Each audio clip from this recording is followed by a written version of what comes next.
ये गलती से निकल गया भैया, मेरे मुंह से निकल गया, सॉरी लगा दिया। नेता नहीं बनेगा देश में कोई तो फिर देश कैसे चलेगा? देश अपने आप चलेगा। अपने आप चलेगा? देश कैसे चलेगा? नहीं। आप समर्थन में आई हैं? नहीं, मैं तो खाली देखने आई हूँ क्या हो रहा देखने है। आई हैं। क्या लग रहा है आपको, क्या देखा अभी तक? मैं देख रही हूँ कि इनको वोट दो, ये खड़े होंगे नेता बनेंगे आगे। नेता बनेंगे? देखिए मैं नेता कभी नहीं बनूंगा, नेतागिरी सारे नेता भ्रष्टाचारी होते हैं। मुझे ऐसा लगता है जो ये बातें बोल रहे हैं ये खुद कुछ कर लें। मेरा एक सपना था कि मैं IAS अधिकारी बनूं, लेकिन इन्होंने मेरा भी सपना तोड़ा। मेरे को उनसे बात करनी है। अरे उनसे तो बात करना है। एक मिनट रुक जाओ ना, उनसे बात करना है। आपने क्या किया? इतना मुझे पता होता तो मैं यहाँ पे खड़े होकर नारे लगा रही होती। फर्क नहीं पड़ रहा है जो लोग चिढ़ा रहे हैं? I don't care. मैं छात्र हूँ जी। सरकार के लोग कह रहे हैं कि यहाँ पे पार्टी के लोग जिन्होंने आकर हाईजेक कर रखा है। कोई पार्टी नहीं है, इस देश के युवा है, इस देश के जागरूक लोग हैं, इस देश के सिटीजन्स हैं। ये कोई जागरूक नहीं, ये वो लोग हैं जो कभी किसी से डरते नहीं हैं। सरकार के चाटुकार नहीं है जो यहाँ पे है, सरकार के चमचे नहीं है, सब यहाँ पे देश प्रेमी है, देश हित में बात करते हैं, छात्र हित में बात करते हैं। ऐसा के लोग हैं यहाँ पे आम आदमी पार्टी के ऐसा समर्थक। देखिए बहुत सारे स्टूडेंट यूनियन है, उसमें से एक ऐसा भी है जो JNU का है, जिसको इन्होंने फिलहाल में सस्पेंड कर दिया है जी। ये उमर खालिद के समर्थक है। कोई नहीं, कौन उमर खालिद? नीट के आड़ में ये लोग। कौन उमर खालिद? वो उस उमर खालिद को जेल में इसलिए डाला क्योंकि वो महात्मा गांधी के विचारधाराओं को फॉलो करता है। तुमने उस उमर खालिद को इसलिए जेल में डाला क्योंकि वो हिंदू मुस्लिम को बांटने का काम नहीं करता है, तुमने इसलिए डाला। तुम चाहते हो कि ये देश बटे और हिंदू के नाम पे राजनीति करना चाहते हो। तुम रोक नहीं पाते हो राम मंदिर के चोरों से, राम मंदिर को तुम बचा नहीं सकते हो, शंकर रूपी शंकराचार्य को गाली देते हो और गौ हत्या को रोक नहीं लगा सकते। तुम हिंदुत्ववादी को बात करते हो, तुम देश हित में बात करते हो। यहाँ पे हम नौजवानों को, हम युवकों को, उनके दादा दादी को रोड पे तुमने उतारा है, उनके पास रोजगार। हमें कोई शौक नहीं है कि हम जंतर मंतर पे रातें गुजारे। एक से एक लोग आए हैं, जंतर मंतर पे रातें गुजार रहे हैं। समाधान निकलेगा लग रहा है आपको? बिल्कुल निकलेगा। सिंहासन खाली करो कि जनता आती है, दिल्ली का सिंहासन डोलेगा। 1975 में जब देश में आपातकाल लगा था। करूंगी। आपका क्या नाम हुआ? हिरल। आप समर्थन में आई हैं? नहीं, मैं तो खाली देखने आई हूँ क्या हो रहा है। देखने आई हैं। क्या लग रहा है आपको, क्या देखा अभी तक? मैं देख रही हूँ कि इनको वोट दो, ये खड़े होंगे नेता बनेंगे आगे। नेता बनेंगे? देखिए मैं नेता कभी नहीं बनूंगा, नेतागिरी सारे नेता भ्रष्टाचारी होते हैं, करप्टेड हो जाते हैं सारे नेता। मुझे नेता नहीं बनना है, मुझे समाज सेवा के लिए काम करना है। मेरा एक सपना था कि मैं IAS अधिकारी बनूं, लेकिन इन्होंने मेरा भी सपना तोड़ा। ना मेरे पास रोजगार है ना कुछ है, बहुत मिडिल क्लास फैमिली से आता हूँ। मैंने इंस्टीट्यूशन से मैं कोचिंग लेना चाहा दिल्ली में, मैंने पैसा वापस लेना पड़ा, इन्होंने GST लगा दिया। नेता नहीं बनेगा देश में कोई तो फिर देश कैसे चलेगा? देश अपने आप चलेगा। अपने आप चलेगा? देश कैसे चलेगा?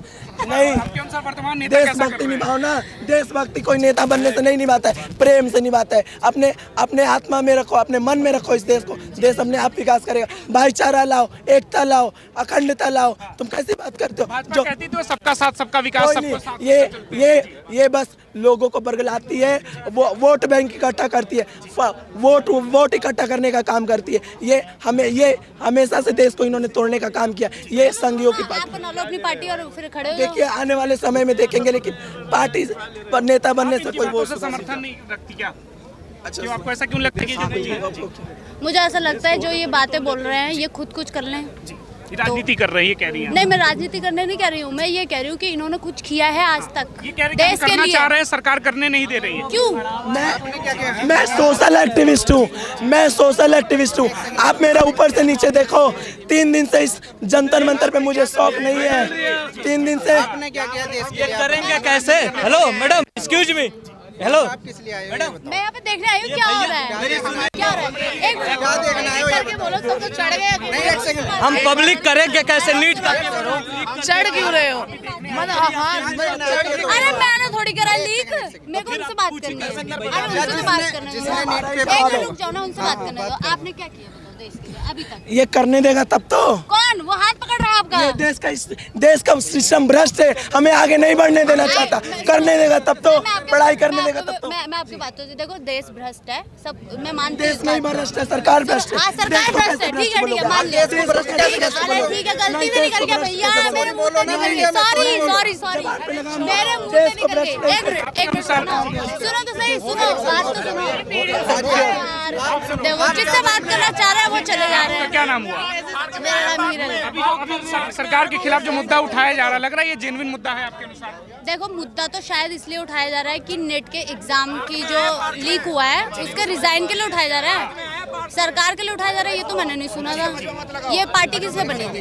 ये पार्टी किस लिए बनी थी? चौकर जनता पार्टी की बात कर रही है। हाँ, चौकर नहीं, कॉकरोच जनता। कॉकरोच जनता। एक मिनट रुको ना, आपसे थोड़ी बात करनी है भैया, आपसे बात करने नहीं आई हूँ।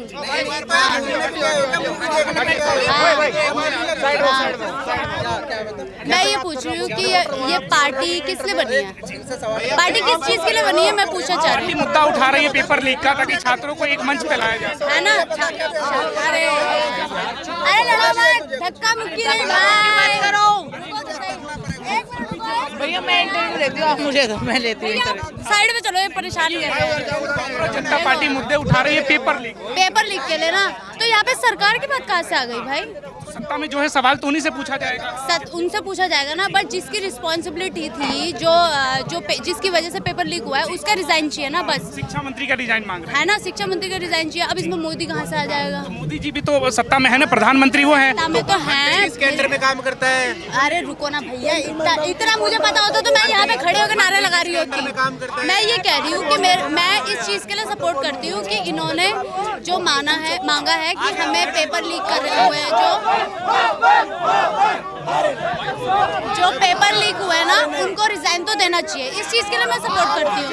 बाकी मैं और किसी पार्टी को सपोर्ट नहीं करती हूँ, ना मैं किसी और चीज को सपोर्ट करती हूँ, ठीक है? मैं ये कह रही हूँ, मैं ये बोल रही हूँ कि देखिए, अगर आप दूसरों के ऊपर तभी उंगली उठा सकते हैं जब आपने कुछ अपनी जिंदगी में उखाड़ा हो और देश के लिए आपने कुछ कंट्रीब्यूशन दिया हो, ठीक है? बस इसीलिए मैं बोल रही हूँ, और उसके अलावा इनको जो बोला आई डोंट केयर। फर्क नहीं पड़ रहा है जो लोग चिढ़ा रहे हैं, इनको जानकारी नहीं है। चलो हट जाओ, चल साइड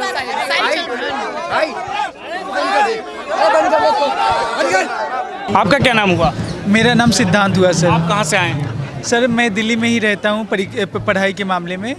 मैं दिल्ली विश्वविद्यालय का छात्र हूँ। छात्र हैं? जी सर। नीट के पेपर तो अब नहीं दे रहे हैं? मैंने दिया था, लेकिन उस समय भी पेपर लीक और बहुत सारी धांधली की वजह से मतलब मेरा सिलेक्शन नहीं हो पाया, और जिसकी वजह से मेरा मतलब उम्मीद टूट गया और मैं वो छोड़ के फिर से अपनी दूसरे रास्ते पे निकल गया। इन बच्चों के समर्थन में आए? जी, जब मैंने खुद झेला है, जब मैंने खुद 2 बार नीट की परीक्षाएं दी हैं, मैं जानता हूँ कि कितना संघर्ष करना पड़ता है, कितना पढ़ना पड़ता है, और माता पिता कितने लगे होते हैं, कितने पैसे की बर्बादी होते हैं। तो मैं उनके दुख दर्द को समझ के उनके साथ संवेदनशील हूँ, और मैं उस समय जब उसके कारण मैं समर्थन में आया हूँ इन बच्चों के। तो लग रहा है इसका कुछ निष्कर्ष निकलेगा, क्योंकि 3 दिनों से सब बैठे हुए हैं, सरकार की तरफ से कोई कुछ देखने को मिल नहीं रहा। जी, सरकार को सुनना ही पड़ेगा। सरकार बहुत ही ज़्यादा बहरी हो चुकी है। हमारे मुख्य तंत्र की मीडिया है, जो मिनिस्ट्री की मीडिया है, वो भी हमारे प्रोटेस्ट को नहीं दिखा रही है, जबकि ये बहुत ही गलत बात है। आपको हमारी आवाज़ सुननी ही चाहिए, और ये आवाज़ लोकतंत्र है, और यहाँ पे लोगों की आवाज़ को दबाया जा रहा है। मिनिस्ट्री की मीडिया क्यों नहीं कवरेज दे रही है आपको? मुझे तो लगता है कि उनके पापा, उनके आका जो है, उन्होंने मना किया है, इसीलिए तो नहीं वो कर रहे हैं। तरफ इशारा कर रहे हैं। अब उनको जिनके पापा हैं, जो उनके पापा हैं, आका है, अब उनके इशारों पे चल रहे, वही तो करेंगे। जो देश की जो अभी जो सरकार है वही तो करेंगे, और कौन करेंगे? बीजेपी के समर्थकों का कहना था कि ये साजिश है, ये राजनीति कर रहे हैं छात्रों की आड़ में, पेपर लीक की आड़ में।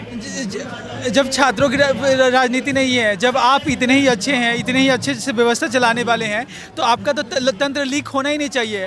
लीक तो हर जगह हो रहा है, विद्यालय लीक हो रहा है, महाविद्यालय लीक हो रहा है, हर जगह भ्रष्टाचार फैला है। तो आप अपने पे ना देखिए। और जब बच्चे उस प्रोटेस्ट के लिए आते हैं तो आप उसे बदनाम करने के लिए कहते हैं कि ये एंटी नेशनल है। आप क्या देशभक्त की परिभाषा आपका समर्थन करना है? यानी आपके अनुसार से देशभक्त वही है जो बीजेपी को सपोर्ट करता है, या जो सच्चा हिंदू वही है जो बीजेपी के भक्त हैं, जब बाकी लोग देशभक्त नहीं है?